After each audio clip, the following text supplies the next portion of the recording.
Hi, I'm your host, Larissa Worstiak. Through this podcast, I aim to empower and inspire jewelry entrepreneurs and innovators so they can thrive by doing what they love. I'm passionate about digital marketing for jewelry brands, and I'm excited to share my passion with you. This is episode 115, and today I'm going to be sharing my interview with Jason Fleagle, a branding and marketing expert who has supported global brands like Abercrombie and Fitch and has worked with prominent figures like Kevin Harrington. I knew that I liked Jason when I talked to him because when I asked him how to pronounce his last name, he said Fleagle, like the bagel. And I was like, ooh, I love bagels. For those of you who know me personally, bagel making is kind of a little hobby of mine. So I knew that Jason and I were definitely on the same wavelength with that. He's currently a consultant and a Catalyst success partner with individuals and organizations, coming alongside them, empowering them, and positioning them for growth. In this episode, I specifically tap into Jason's knowledge about content marketing, and we truly have a great conversation about how jewelry brands can use content to grow organically.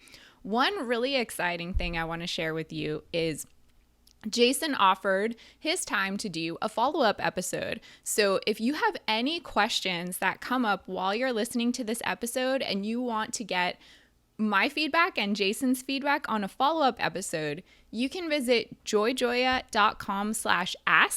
and there's a contact form there. You can even remain anonymous if you want, and you can ask any question that you have for us to address on a future podcast episode. Also, I'd love to open up if you ever have ideas for this podcast, things that you want me to address and discuss. You can visit joya.com/ask and type in anything your heart desires. Even ask me about bagel tips if you want. I'm happy to cover them. And of course, you can remain anonymous. So if you're shy, you can just type your question and I will get it anonymously. But before we get to the episode, I want to share some marketing related news and insights from the past week that caught my attention. So, as most of you know, the Tucson Gem and Mineral Show has been on a lot of people's minds. It happens around this time of year. It's kind of a bummer that we can't attend. It's one of many events canceled due to COVID. And it's a huge disappointment for many fossil mineral gem and jewelry vendors who rely on that event for networking, discovery, and education. The opportunity to build new relationships and establish trust is very much needed in this industry and really in any industry. So to address this, the colored gemstone trade, along with many other sectors, are doing something different. They're embracing the digital aspect of the event. And despite not having an in-person show, many dealers and brands are now taking the virtual approach to connect with buyers and boost sales. The digital approach is actually a major benefit in this case because it creates expansion and allows for sales to not just be focused on this one very short time of year, but in fact, it can potentially be evenly distributed throughout the year. So they're not relying on in-person shows any longer. I think that's a really interesting pivot and a very necessary one. So I heard that Chanel is suing a Georgia-based accessory company for taking buttons from Chanel garments and then repurposing them to sell as jewelry. Okay, whatever. Who cares about that? I think the real point of this article is that creating and managing a successful brand is a source of a competitive advantage to modern organizations. So a brand like Chanel, which is so recognized by its logo, by its brand marks, really has to protect that because they've taken decades to create awareness around that. And the power of a brand is immeasurable. So in this case, I thought it was interesting that they're going after this jewelry brand in an effort to protect their own identity, because who wants to see their brand misused or misrepresented in other scenarios and situations? And finally, this new company has decided to release AirPod earrings for all your Zoom calls. So if you wear AirPods or, the headphones during your Zoom calls and you want to look a little more glamorous, they've created this type of earring that I guess wraps around or can be integrated with AirPod earrings. On one hand, And so why is this related to marketing? Well, on one hand, I think it's cool that a company is trying to guess about what a consumer might like. They see that more people are on Zoom calls and that they have to kind of get dressed up with accessories and fashion from the waist up in order to look good on those Zoom calls. But it also brings up an interesting question for me.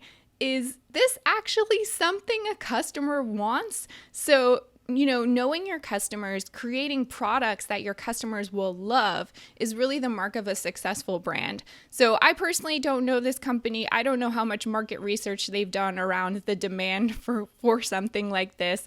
I think we'll need to wait and see if this kind of thing will be successful or not. But it really, again, brings up the question for me, do you know your customer? And is this actually something your customer wants? Who knows? I don't know if I would wear AirPod earrings, but maybe you would. Maybe there are other people out there who would also.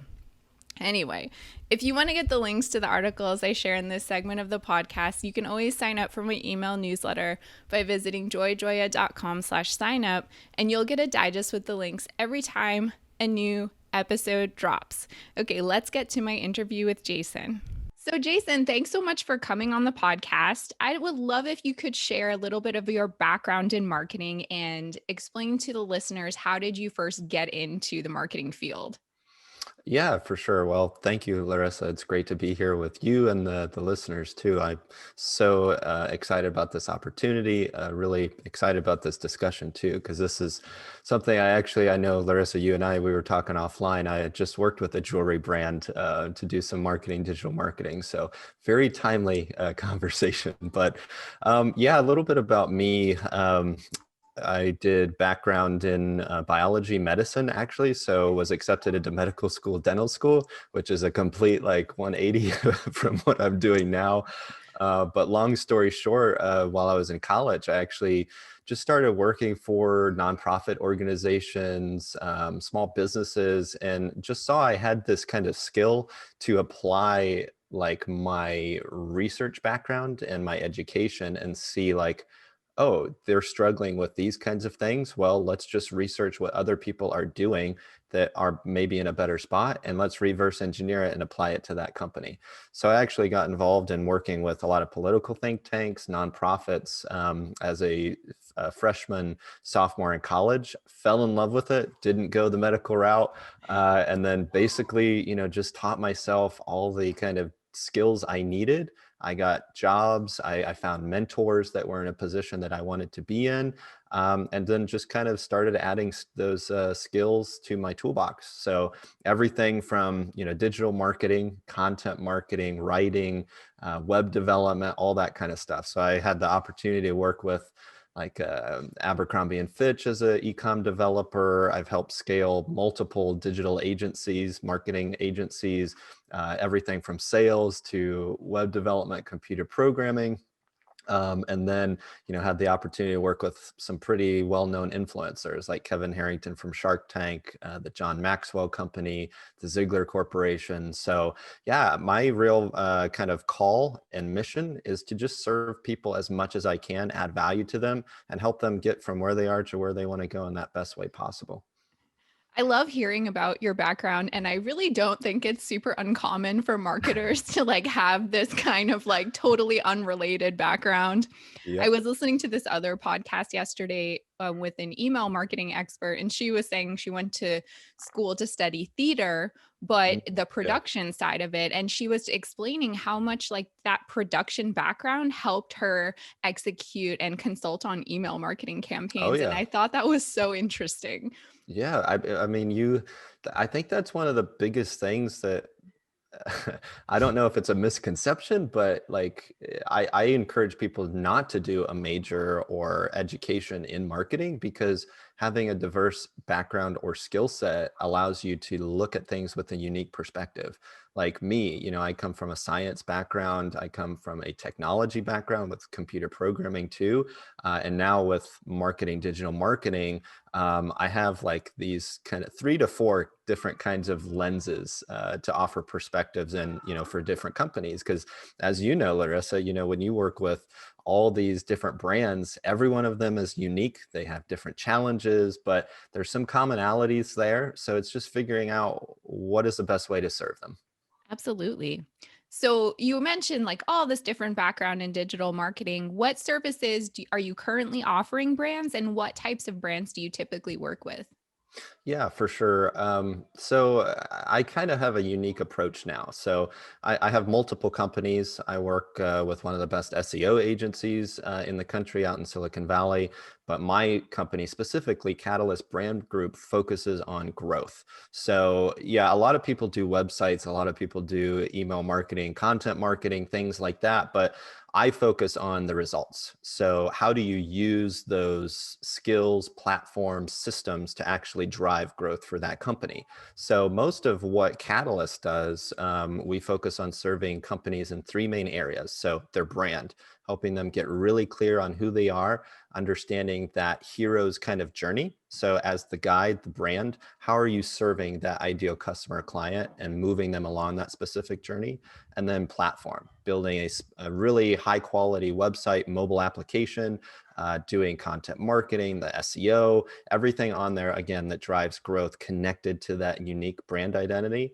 And then finally, growth. So that's paid ads, sales funnels, sometimes implementing a CRM, a whole like management tool. So pretty much those 3 areas you can think of like every brand as like a tabletop, and each one of those are the specific legs that table needs to be, stable to have a solid kind of footing. So that's pretty much what we do with Catalyst. And to answer your question about like any specific industries or niches, not really. I mean, we work with everyone from insurance providers, insurance companies, to very specific niches like in the jewelry kind of brand. One of the recent clients we worked with was Santo Mercado. So it's a Spanish jewelry brand down in Miami, and it was kind of geared more and targeted more for Spanish speaking people. So very, very niche focus, very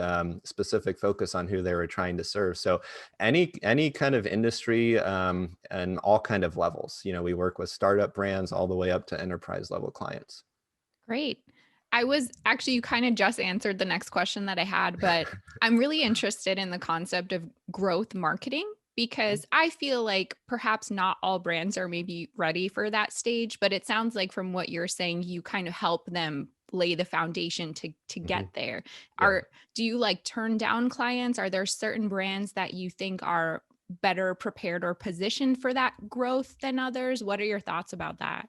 Yeah, absolutely. I just had 2 conversations, Larissa, today, actually, prior to us getting on here. But I look for companies, and specifically founders or upper level leadership that is, number one, hungry. They want to grow their company, and they're serious about making progress for their own growth. So if there are individuals I'm talking with that don't have that, yeah, I don't want to work with them. And then number two, they've got to be teachable. For me, I'm a very teachable person. I have my own coaches and mentors that I reach out to learn from. And likewise, everyone should have that same kind of system. So for me, it's like, I've got to see that they demonstrate that they listen and that they apply, kind of strategies, different recommendations, things like that. Because if they're not teachable, anything you kind of work with them as an advisor. I think digital marketing, any kind of person who serves businesses, you're an advisor to a certain extent. So, being teachable is huge. So, yeah, I think I say no a lot more than saying yes to working with clients and potential clients. Yeah, that makes a lot of sense. So, I would really love to focus the topic of this episode specifically on content marketing. It's something surprisingly I haven't really talked about very much on this podcast, but I'm a huge evangelist of it, and I love content marketing. I believe in its effectiveness, but I also feel maybe it's a very big topic to unpack, so maybe that's why I haven't talked about it very much. But I would love to know, what does content marketing mean to you? How would you define it in your own words? Yeah, for sure. I mean, content marketing done right is one of the most effective growth vehicles for a business. So, whether you're selling information, a product, or a service, it is one of the most effective ways to identify and bring in your ideal customer or client. So, again, if it's done right, there's a lot of people out there who say they do content marketing, but it's not really done effectively. And it's due to a number of reasons, which we'll probably get into, Larissa, a little bit later in the conversation. But yeah, I mean, content marketing, content is everything that is an extension of your brand. So, you look at great examples like Apple that we hold up on this high pedestal all the time of, it's something that people immediately recognize just by looking at the logo. And it's this idea of what is that ethos, that meaning of your brand, that unique character that separates you from everyone else. And then how do you create all of that messaging material that connects to that brand? So, like, are you blogging? Are you putting your social media posts out there? Are you, doing videos that are going on your YouTube channel, your Pinterest boards, things like that? It's got to have, I call it the storyline. It's a line from start to finish where, you look at their images on Instagram, you look at the pins on Pinterest, they all have a unique theme that's connected back to that brand identity. So to me, content marketing really is, what is the value that you're delivering to people through these specific kind of content pieces, social media posts, blog posts, free ebooks, a free video series, things like that. And then as you deliver value, people trust you more. They want to know more about you. They want to know, wow, who is this person that's, I don't even know yet, but they're already adding value to me. So to me, content marketing really is just defined as how do you serve other people? How does your brand serve other people? And then how do you initially start serving people with, some free kind of giveaways, some free ebooks, video series, things like that. And then the rest kind of comes after that. But to me, it's just any kind of supplementary materials that's connected to your brand, website, social media platforms, speaking engagements, things like that. It's all connected back to who you are and who your brand is. Yeah, even this podcast is an example of content marketing. That's right. Absolutely. Yeah. I mean, podcasts are great. Like Gary Vee is a big person, who talks about his content formula. I have a very similar content formula, which we'll talk about, Larissa, at some point here in the conversation, I'm sure. But, he breaks it down as pillar content, micro content, and social content. Pillar content are your long form video or audio pieces of content like this, Larissa. Your pillar content is this weekly show or however often you do your show. And then, other brands that might be a regular YouTube video or something. It's big pieces that you then break out to micro content. You might transcribe your episodes to have a blog post. You do guest blog posts on other platforms, short form video, audio, you share it out. And then you have the basis to do your social media posts. So, you create all of that. Again, it's that storyline. It's connected from the big pieces down to the bottom. So if you know what you're doing, you can have like a handful of pillar content pieces, like 4 to 6, and you might have enough content for an entire year to share out like on social media. So Absolutely. That was such a great explanation and definition. Curious, like, how does content marketing differ from other types of digital marketing? yeah, so I kind of break down how I serve businesses because I see a natural areas of segmentation of their business. So brand, platform, and their growth. Content marketing falls into the platform. So once you have an identity of the brand, you need to you need to create a place where people can get to you and find you, connect with you. And then from there, you need to have, like, I guess I'll use like fingers. You need to have extensions out on all these different platforms, like social media platforms, blogs, YouTube, anything where you're producing content, and then that's driving people back to your platform. So content marketing is really all about creating an a place for people to go to connect with you, to get value from, number one. And then number two, how do you aggregate that content on all of these relevant places to bring people back to your platform? Now, growth then, like, sales funnels, doing paid ads, SEO, all of that is kind of connected. But in terms of content marketing done right, you want to do focus on organic reach first. Because if you get a good organic reach and people are like seeing and responding to your content, you know that you're doing something right. And when you figure that out, then you start doing some paid ads, and it just adds fuel to the fire. You got to dial in the organic reach first and really understand who is that person you're trying to serve, and figure out how do you get in front of them in the best way possible. Once you get that locked in, then doing the paid ads, doing a sales funnel, things like that is much easier. Excellent. Um, just to clarify for the listeners, if they may not be aware what organic means, it's just Mhm. not paid. So you're not spending money on advertising. These are all things that you're kind of doing grassroots. You might be Mhm. paying someone to create that content for you or putting in like the sweat equity to create that content, but you're not paying for the exposure. So I just want to clarify that. Yeah, I for thought it sure. I thought it was really interesting, what you had to say about building like the solid content foundation first before you move on to paid advertisements. I think one of the biggest pushbacks that I get from clients that I work with, especially if they're starting out, they want like immediate exposure. So they want to jump right into advertising first. And I totally agree with you that setting a content foundation could precede that. I think it's hard when you're up against the anxiety of like waiting for content to gain Mhm. momentum. Yeah. Yeah. I mean, anything that you do in marketing, digital marketing, is not some kind of overnight success. Where that can kind of be the case is where you have a really large budget and you go to an influencer that has a lot of followers, and you say, hey, I want to do this sponsored post. And then that's one good way to get immediate traction.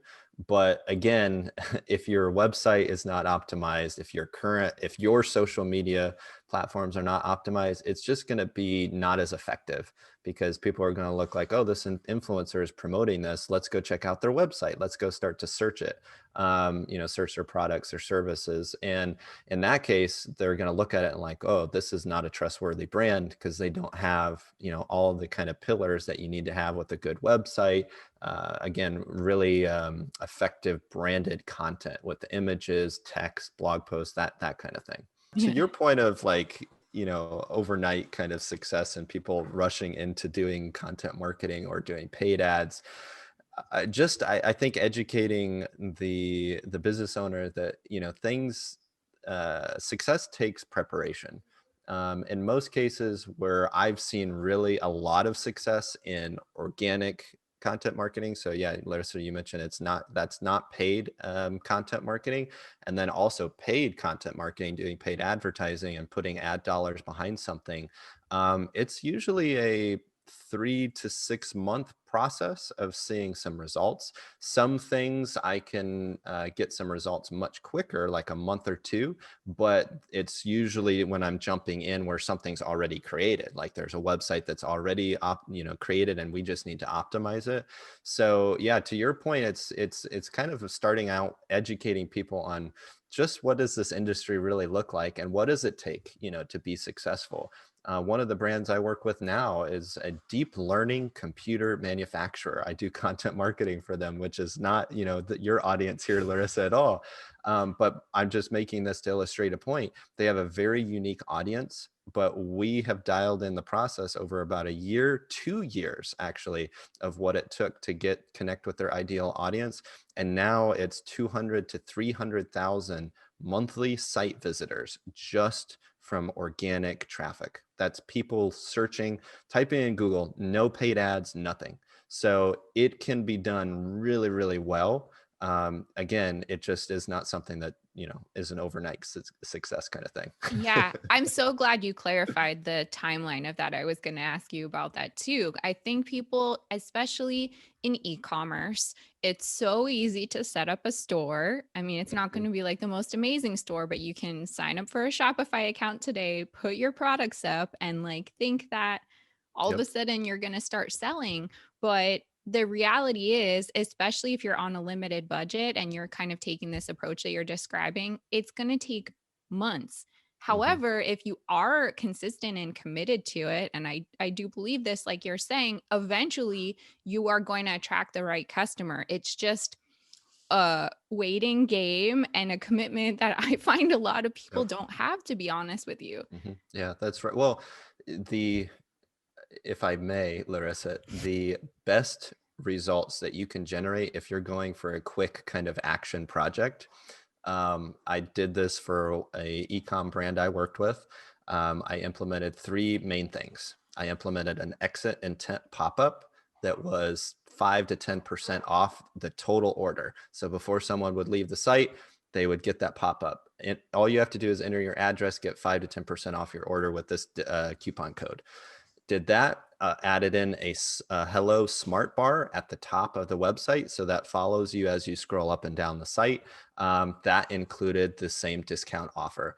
And then we had an add to cart abandonment pop-up and an email, like a pixel tool that we use to say, hey, we noticed you added something to the cart but didn't purchase. Just wanted to remind you, hey, if you want, here's another discount for you if you're interested. And then the final one that we did was another kind of email joining. If they joined an email community, so join their email list, they got another discount. So those four main things, this brand was doing a couple $1,000s on their ecom platform in 1 month. Well, actually, for the first day that we implemented those four things, they had $2,000 of orders come in just using that coupon code. So if you're going for something quick, doing those four things right off the bat, I think would be one of the most effective ways to get some traction, but that's not going to be long-term success. Yeah, you're getting some revenue in. My recommendation would be, okay, we got some quick hits here. How can we focus on long-term growth? And that's through, the other pieces of content marketing, your blog, your social media content. How do you promote, aggregate that content that you have that's really valuable? And then what are those free incentives, again, that you're adding to people?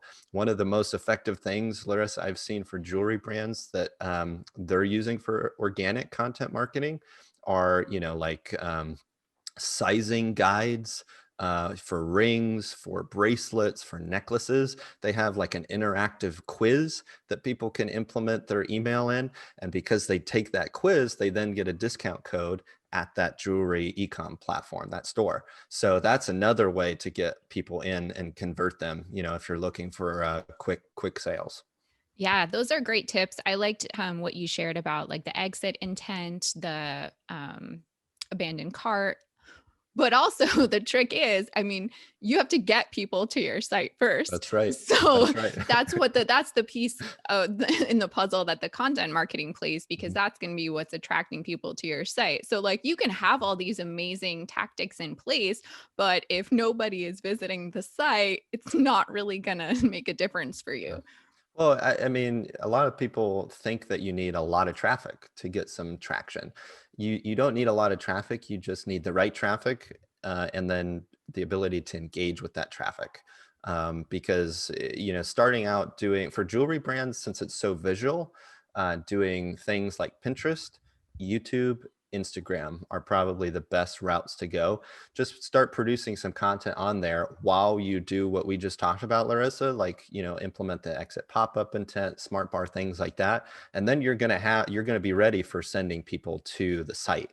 In the case with this other ecom platform, they already had a pretty good, organic, so in search engines, they were ranking for particular keywords. Yeah. So like in this case, having blog posts, having specific pages with a lot of those keywords on there is going to help you show up in Google and Bing and the other search engines too. So it can be done with a small amount of traffic. I mean, like, this one jewelry brand I just worked with, they're only doing a couple hundred users every month. But, when we worked with them, they were able to get a lot more sales, at least 2x to 3x what they're doing right now. And that's not a lot of, traffic coming in. So Yeah, excellent. Do you see any disadvantages of content marketing besides the fact that it can take a long period of time for the impatient people? yeah, so that's one of the biggest disadvantages is some people think that, it can be done very quickly. Now it can be done very quickly if you have a large budget to work with, but Exactly. most people Money, money, don't. money. Exactly. So, like, one of the biggest recommendations there just for time is like, record yourself just talking about your brand and your products. I think that's one of the biggest things, and practice that, because then if you record it, you can start to repurpose that into social media posts, do live content on Instagram, on, YouTube, things like that. It's being vulnerable and being authentic with people is a reflection of your brand, and they love to see that. So yeah, I mean, starting out, time is going to be your biggest thing if you're doing this yourself. And then, knowledge of where to look for these specific things on what to optimize for your brand, I think is a really big disadvantage. Because, if you're just starting your store, or it's relatively new, you're like, people talk about digital marketing all the time, but you may not even know where to look and what to optimize on your website, what to do on social media, what to do for email marketing, things like that. So knowing where to look and just learning how to, I guess, navigate all the info out there is another disadvantage. Because like, I think, Larissa, for you and me, being in this industry for a while, and these specific niches or verticals, we have an understanding of what to look for. But I think people just starting out, that can be a big disadvantage, at first. So I always recommend people to look at brands that you like, that you want your brand to be like, and start to reverse engineer what they're doing and how you can apply it to your brand. Yeah, that's a great tip. Also, kind of to add to what you're saying, another disadvantage or maybe challenge I find, especially today with all these new platforms popping up, Clubhouse, TikTok, Instagram Reels, all of these new ways to share content. It's like, where do you focus your time and energy, and like how do you choose the platform that's going to help you reach your target customers, especially Mhm. if you have a limited budget, limited energy, and limited time? You can't be everywhere, so you have Yep. to figure out where to focus your time, and I think that can be a huge hurdle for brands to overcome. Yeah, absolutely. That's a huge point there, because you can't be everywhere, all the time as when you're just starting out. My recommendation, and what's worked really well with the companies I've worked with, is choose one or two platforms that you want to, specifically like social media. Choose one or two of them and test out what works. Or you could start out doing like a handful of different posts on a bunch of the platforms and figure out which one is getting some traction a little bit. Like, what are people interacting with? Is it driving some traffic back to your website? Things like that. And then when you kind of test that out, then you choose your one or two that you want to focus in on. Like for me, Facebook, LinkedIn, Instagram have been my best ones that I focus on, just because a lot of the businesses I've worked with in the past, that was natural for them. I'm getting more into, YouTube now, Snapchat, TikTok. But again, it comes down to that unique brand identity. Like for jewelry brands, it's very visual. That's why Pinterest, YouTube, Instagram, things like that, where you can not only do images, but video content. Video is huge. One of the most important things you can do today. Agreed. So I'd love to hear about, if you can speak in general terms, some of the results that you've seen with content marketing from both smaller brands and larger brands. Yeah. So, I mean, specifically like with El Santo Mercado, one of the jewelry brands down in Miami that we worked with, amazing founder of the company. She is just incredible person. I love talking with her, but she had a few different businesses. She wanted to get into the jewelry brand space with her Shopify store. And she's like, Jason, I have no idea what to do for like getting people to my site. So we worked with her, came up with a unique strategy on optimizing her website first to be able to have a place for the content marketing to be there. And then when we optimized that, we started doing some regular blog content for her. She had, I think, 2 or 3 Instagram accounts that she had either internally or was a partner with. So we started to do some kind of a sharing strategy on there. And Instagram primarily was the biggest thing that we used to drive growth there. So that, and then she started doing an affiliate program with her store with other people on Instagram. So people really enjoyed her products. They loved them. And she just reached out and said, hey, would you be interested in being an affiliate for us? And, there was some kind of incentive financially that they wanted to promote it, even though they already had such a great experience with the product. So that was one that was really good. Definitely saw some fairly quick results. I mean, it was about 2 to 3 months that we started to see an increase in traffic, started to see more people coming to the site. And then, doing the Instagram, it was about I'd say a few weeks of doing the posts where it was a little bit evergreen at that moment. But as you know, Larissa, some social media platforms, it's a quick hit. You get a bunch of people in interest, and then it kind of dwindles over time. That's why Pinterest is so great, because it's a search engine itself. So it's evergreen for a long time, meaning, it's up there. People can search for specific terms in your posts, where like Instagram, you kind of have it's a little bit fleeting. So that's one of the great results that we saw for a startup organization. More of like doing content for a professional blog. We worked with the John Maxwell Company.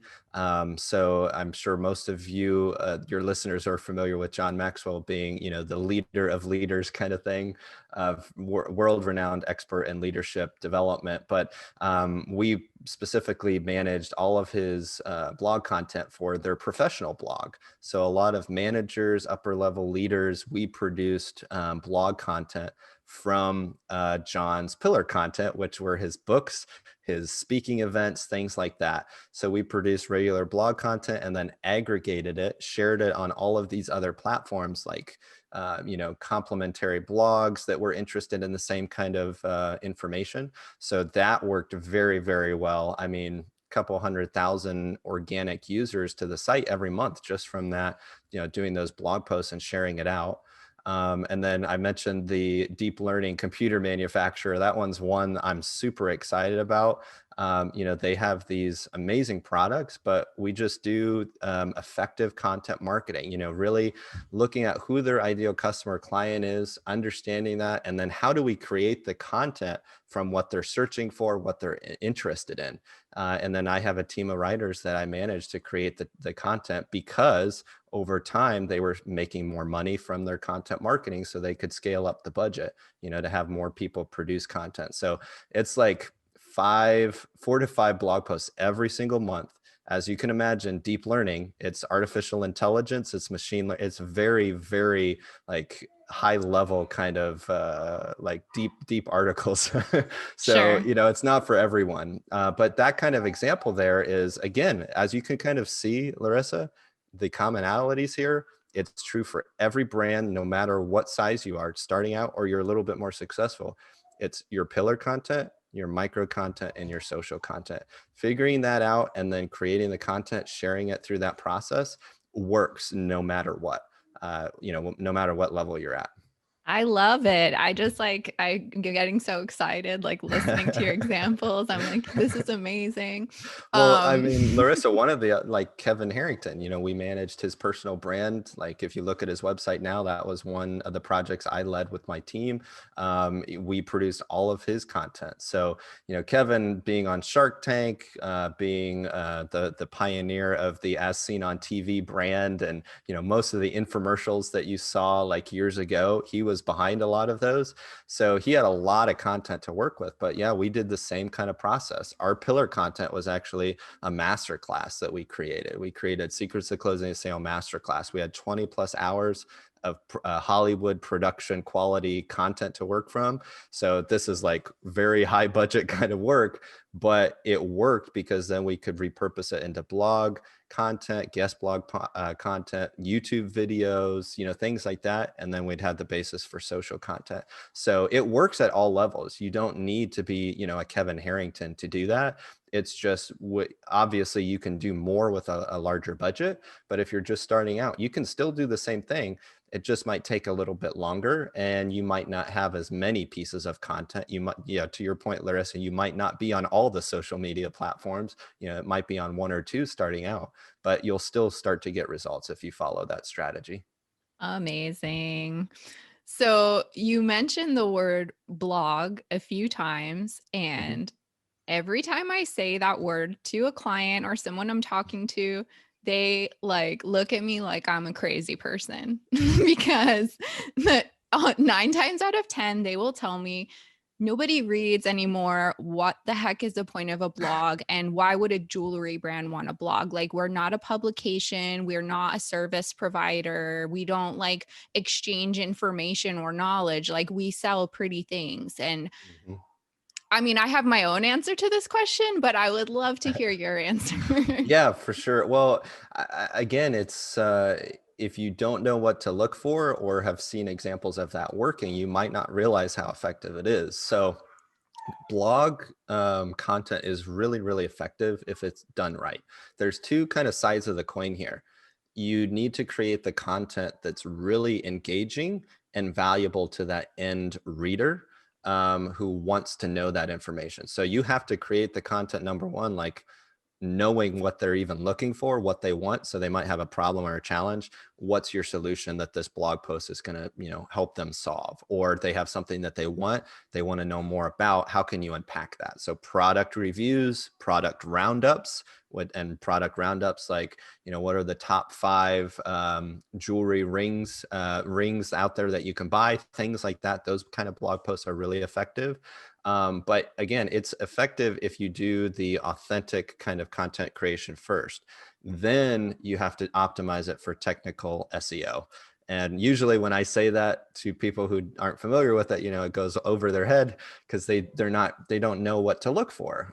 So it's usually a process of optimizing headings on your blog post to make sure those specific keywords are on there. So if I'm writing an article on like rings, I want to make sure my product names are in there, or the specific keywords that people are looking for on Google. You can easily find it by typing in Google and looking at people also ask kind of section on Google as like a quick way to do that. Creating headings there, adding in the keywords, making sure you break it down into 1 to 3 sentences per paragraph, have a call to action at the end. It's going to work really well. So starting out that, and then just learning like how to do SEO for jewelry blogs, things like that. You've had amazing guests, Larissa, on your show, for people to listen and learn from. So, I won't go into too much detail there, but the benefits of blogs are you are capturing search terms that people are looking for. People are looking for your brand and the products you have, and you want to try to get in front of all the other brands that are out there. So if you do that, though, by creating valuable content based on what they're searching for, they're going to find you. Now, to your point, people don't like to read anymore. That's very, very valid, actually. More and more people are getting to the point where they don't want to rate, they don't want to read. So breaking up your blog post, once you get it created, and creating a very short snippet at the top of like a summary of the entire blog is great to do, to give like a TLDR, too long didn't read version. Not only is that good for them to quickly read it, but it will actually allow you to get a Google snippet in some cases, where your blog post, when they search for it, it'll show up in that kind of featured section, and that's your goal, is to get there. So that's one big thing that people don't realize, that blog content is all about trying to get search traffic based on what people are searching for.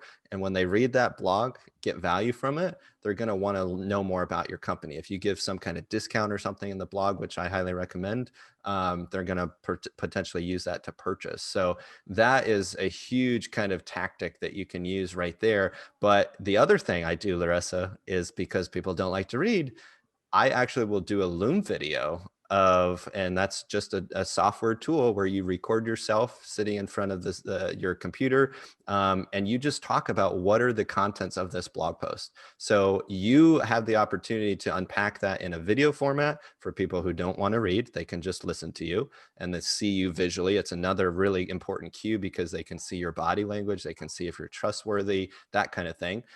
So you give people the option then. And then two, because you did that video, you now can host it on your YouTube platform, which Google owns YouTube. So you get another opportunity to have search rankings in there of your content.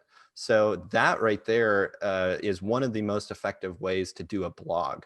You use it to do text format, and have use search engines to get you placements, but then do add in video. That gives you the opportunity to host it on YouTube, share it on your social media platforms like Instagram TV is a great opportunity to do that there. But yeah, I'd say that the 6-step process, if you're unsure of what kind of content to create, just do this. It's PASTOR, PASTOR: problem, amplify, story or your solution, the transformation or your testimony, your offer, and then the response. Super simple. Fill in the blanks from there. You now have your outline to go ahead and start to create Ah, create your blog I feel posts. like you're giving away all your secrets. I mean, I give away so much because I truly believe, every business owner is helping other people. I think as business owners, we have a responsibility to give back and help other people. For me, I've had the opportunity and the blessing to work with some incredible people, the best of the best in digital marketing and technology. And now I just want to be in a position to give it away to people. Yeah, if they want to work with me, great. But like I mentioned earlier, it's, I'm very picky now on who I work with, but giving away free content, I think everyone has the opportunity to use that and benefit from it. Yeah, absolutely. I just wanted to add a few thoughts to what you said about blogging. So, from my own experience too, I work with one jewelry brand in particular. We've been working on a blog strategy for like over a year now. Like it's been a pretty long-term thing. We blog about twice a month on different relevant topics that either address like frequent customer questions or like interesting topics and themes just related to the jewelry. And we optimize them with keywords that we've previously decided were appropriate. Mhm. And this website has seen so much organic growth. And also, the other benefit to add to what you said is like now we kind of have a library of content that we can go in Google Analytics and see like which blog posts over the past year plus have been driving the most traffic to the website. And then with that information, we know like what's bringing people to the site. Let's do more of that because it's obviously working. Or Yeah. we can go back and take those blog posts and update them, make them even more robust, maybe even turn one or more of them into like an ebook or some kind of like greater asset that we give to customers. If you never blog, you really only just have like your internal website pages and your products. And unless you're updating your products regularly, it stays pretty stale. Like it's same all the time. But if you're constantly adding dynamic content, it shows Google that like you're up to date, you're relevant, you're interesting, and you're giving yourself more data because there are more points of entry for your website than if you don't have any blog posts. So that's kind of just to add more layers to what you Yeah. said. Absolutely. I mean, every opportunity you have to create content to add to your site, Larissa just mentioned it right there. In Google's eyes and all the other search engines, it's a huge positive that you can have. The other thing too is looking at the data and pulling out those insights is like a secret weapon. I don't think people talk about it too much. And if you're just starting out and you didn't hear anything else in this conversation, what Larissa just mentioned there, start out doing the blog, use that pastor method right there for an outline. And then start looking at your analytics to see what is resonating with people, because that is your biggest indicators on what can I create that's going to be valuable to people.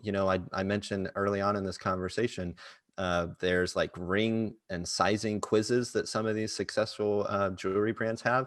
Do you think that they just woke up one day and are like, oh, we should probably do, a ring sizing kind of thing because that's going to be our best thing that's getting us search engine rankings or sending traffic to our site? No, they tested it, with all these other things. So that's one of the other biggest benefits, I think, of content marketing. You have this whole kind of sea of testing things that you're looking at, and then over regular periods of time. I usually do it every month for the brands I work with, but you look in the analytics to see what's getting engagement, what's getting conversions, and what's not. Do more of what's getting conversions and do less of what's not.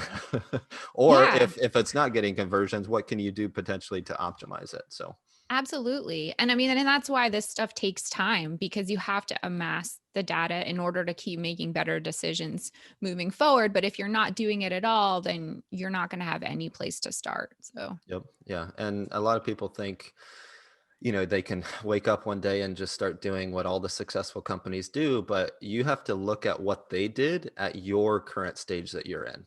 Like, I mentioned Apple early on. People are like, oh, we want to be the next Apple, with our product, but you can't be the next Apple because they're at a different stage that you're in. You have to look at back in time.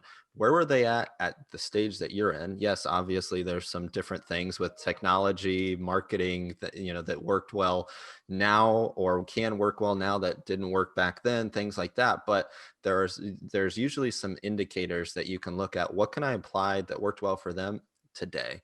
Like Steve Jobs was not a programmer. He was not a technologist. He was an evangelist. He knew how to optimize something that was existing and communicate it in the best way possible. So that's the same thing with your brand. You might not need the best products out there. Yeah, it's great if you have the best products, but it's about how you communicate that's going to move the needle, that's going to get people to your platform. absolutely. So, as we wrap up today, Jason, I love that as like a place to kind of land. That's such a good final thought.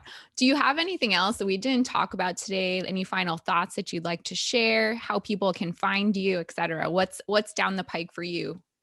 Yeah, I mean, not really any final thoughts. I'm open to any questions, Larissa. I don't know if you want to give the listeners an opportunity to ask any specific questions that they have, based on this interview. Because what I would love is maybe at some point, Larissa, we could do a follow-up, maybe a FAQ, frequently asked questions episode with you, where we just dive into some of the questions from the listeners, talking about, hey, what do you have questions about anything we mentioned with content marketing, digital marketing that might work in their situation?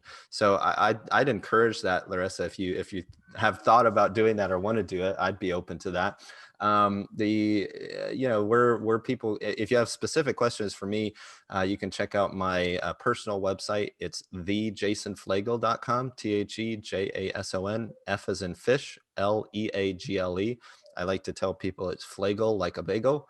And then my Catalyst website is catalystbrandgroup.com. And you can learn a little bit me about the other brands too that I've got. I've got a number of other e-com companies. I've got a software as service company that we're working on too. So yeah, very much involved in serving other people and helping them overcome their challenges and, get to the destination that they want to get to. So yeah, let me know if you have any specific questions or want to know more. I'd love to talk with anyone. That sounds great. I'll mention in the outro how people can submit their questions, because I'm sure that their wheels are spinning in their heads the same way that mine are as I speak to you. So it would be great to do an FAQ and address all those questions. Well, thank Awesome. you, Jason. This was such a great experience. I'm just like so delighted about content marketing that I love talking about it and I love hearing success stories. So it like lights me up so much. Well, I But mean, thank same you. here. That's why I love to talk about it. I love opportunities like this, Larissa. So, every opportunity I can share with people and help them out in any way I can, I love to do that. So, thank you so much for the opportunity. It was such a pleasure to be able to chat with Jason and be able to pick his brain about content marketing. As you can tell from my interview, I get a little bit excited about this topic and I was just lighting up about everything we were talking about. as I mentioned before, we're probably going to do a follow-up episode. Jason very generously offered his time, as you heard, and we would love to answer your specific questions about content marketing, about things we discussed in this podcast, or anything else that's relevant. You can submit your question by visiting joya.com/ask, and you can remain anonymous if you want. In addition, if you have ideas for future episodes and you want to share them with me, you can also use that tool to submit them. As a reminder, my book, Jewelry Marketing Joy, is now published and ready to ship. If you'd like to learn more about the book and how you can order your own copy, please visit joyjoya.com/book.